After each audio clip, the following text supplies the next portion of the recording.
Back now at 8:37, Reese Witherspoon is one of Hollywood's elite. Her roles highlight her amazing versatility from a sorority girl superstar in Legally Blonde to her Oscar-winning portrayal of June Carter in 2005's Walk the Line.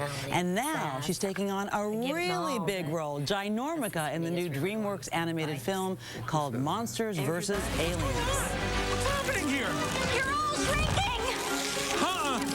You're growing! Well, make it stop! Get me the government! Oh! This is impossible!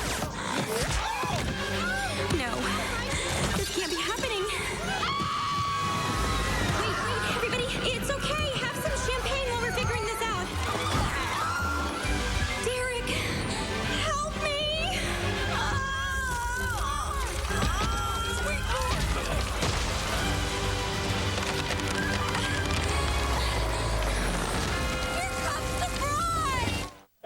Reese Witherspoon, good morning. Have some champagne while we're figuring this thing out. I know, it gives new meaning to Bridezilla, right? You actually grew to 49 feet tall in this role, right? Yeah. Is that right?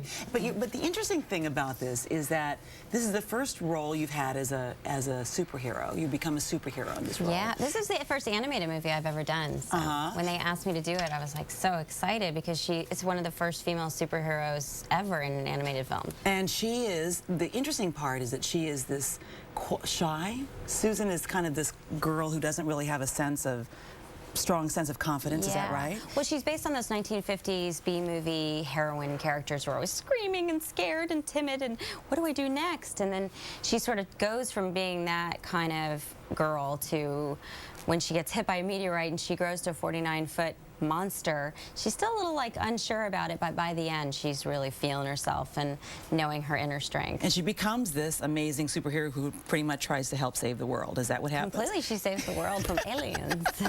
And you know, I understand that this is the only movie your own children have seen. And what was their response to it? Yeah, I don't usually let them see my movies because I feel like that would be so weird. Yeah. But they saw this movie and I mean, to say they love this movie would be such an understatement. They are crazy about it. They play every morning. We wake up and they play with the action figures, and I get to play the giant robot, and they get to beat me over the head with all the characters and stuff. Well, so they already probably see you as a superhero, and this is going to augment that view. But you also got to work with Paul Rudd, who is just so hysterically funny. You got to work with him and doing the voices, and that must have been pretty fun. We did one of our recording sessions together. He plays my boyfriend, who's a really big jerk. He's a newscaster. Oh, the guy you're going to... Oh! Thanks for that hit. And he's very arrogant and into himself. Oh.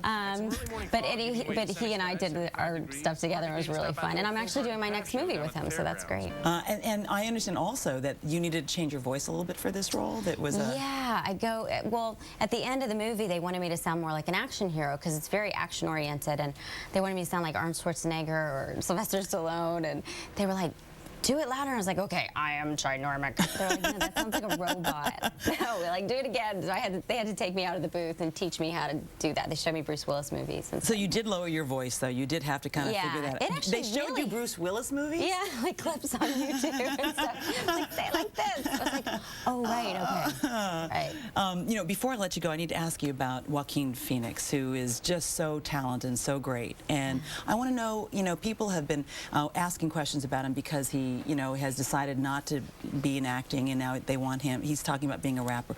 You've worked with him in Walk the Line. Oh, yeah. I know you respect his work. What do you want to say about him? Certainly. Oh, well, I mean, Joaquin is an original. He's always doing his own thing, and he's incredibly talented, and no matter what he chooses to do in life, I wish him all the luck in the world. And you know, he's just always his own spirit, you know, and you got to let people like that be very creative and on their own. Well, you have been always such a great presence on the screen, and I just want to say it's a pleasure to talk to you. And good luck with this new movie. I know my kids are definitely going to see it, even though they're a bit older. The movie is called Monsters vs. Aliens. It opens in theaters nationwide on Friday.